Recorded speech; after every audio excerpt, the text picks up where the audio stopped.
For this homework example video, I took questions directly from your assignment in IXL.com.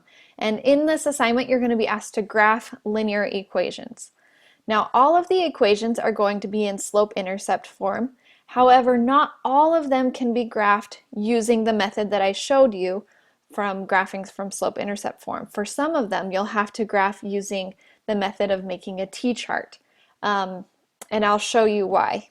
So this first one, we are asked to graph the function y equals 1/4 x plus 2. Now, I line this one looks like it's in slope-intercept form, so I'm going to go with slope-intercept form first. And it lines up really well, so I need to identify what the slope is, and I need to identify what the y-intercept is. The slope is m, so the slope is 1/4, and the y-intercept is b, so the y-intercept here is 2. Okay, things are looking good for me to graph from slope-intercept form on this one. So the first step would be to plot a point for the y-intercept. So on the y-axis, I'm going to go find 2. So there will be a point right there. And then the second point I'll find by using the slope. Remember, slope is rise over run. So that means from the y-intercept, I'm going to rise 1 and run 4. So my second point will rise 1 and run 4. Okay, so my second point I'd click right here, and it would make a line for me going through those 2 points. Okay, so this one did pretty well graphing from slope-intercept form. I didn't have a problem with this one. Let's look at another example. It says graph the function y equals 1/3 x.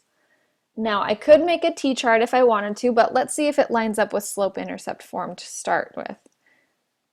Because I like slope-intercept form, graphing from that way if I can. Okay, so this is, looks like it has everything lining up, except it doesn't have a plus b at the end. And if there's not a plus b, that's just fine. We just assume that it's plus 0. Okay, so identify the slope and the y-intercept. The slope is what's in front of x, so it's 1/3. And the y-intercept, like we said, isn't there, so we just assume it's a 0. Okay, first step is to plot the y-intercept. So on the y-axis, there's a point at 0. So I would click right there for 1 point. And then the next point is, I would find using the slope, 1/3. So 1 is the rise, and 3 is the run. So starting from this point, I'm going to rise 1 and run 3. And there would be my second point. And it would draw a line for me, and it would look something like this. Okay, so this one was okay doing it with slope-intercept form. Let's take a look at one that's not going to work. Here's an example. We're asked to graph the function y equals 2x minus 10. Well, you're probably thinking to yourself, this looks like slope-intercept form. So what's the problem? So I can see the slope is 2 and the y-intercept is -10.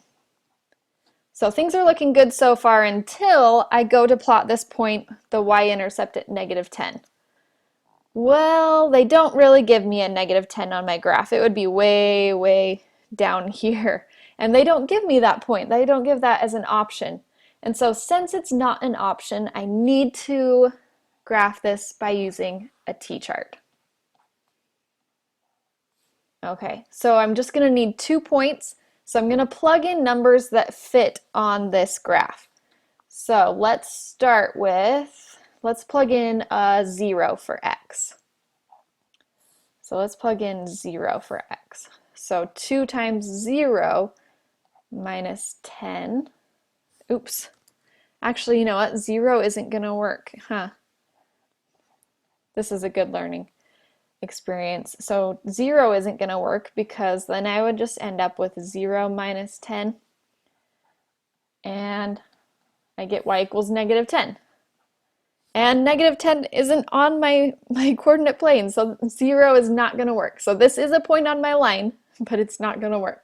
So let's choose one that will work. Let's choose, we probably have to choose a higher number Or maybe, let's see, if we chose 5, yeah, let's choose 5. Try a bigger number and see if that will help us. So y equals 2 times 5 minus 10. 2 times 5 is 10, so we get 10 minus 10, so y is 0. So when x is 5, y is 0. That's a point on my line that I can do. So x is 5, y is 0. That would be right here. Okay, now let's get one more point. Let's do a bigger one, let's say 6. So this time we plug in a 6 for x.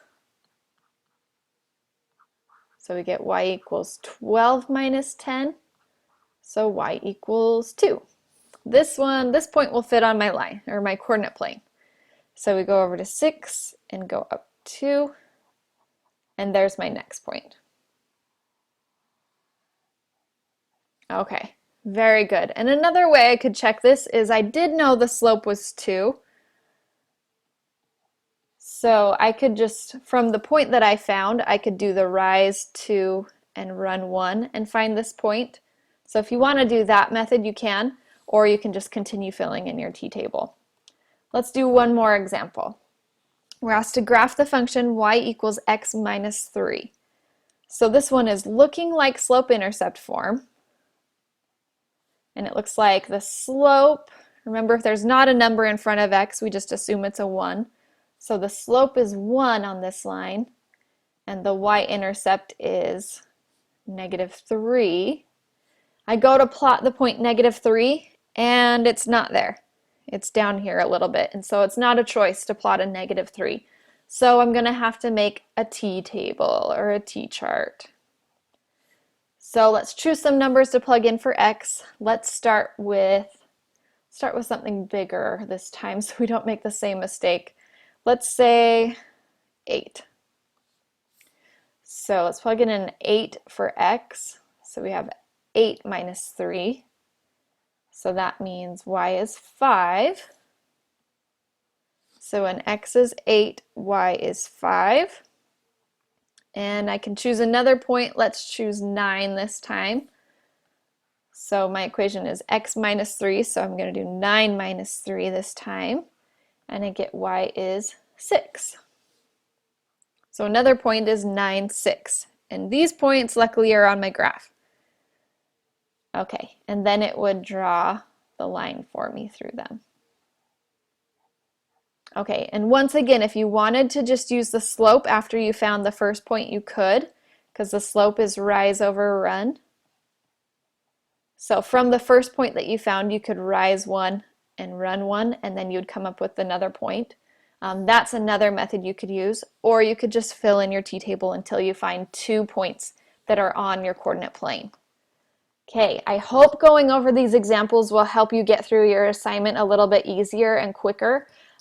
If you do make mistakes, make sure that you read over the information that they give you about why you missed it and how to do it correctly. And if you need more help beyond that, come and talk to me during your office or during my office hours. Okay, good luck.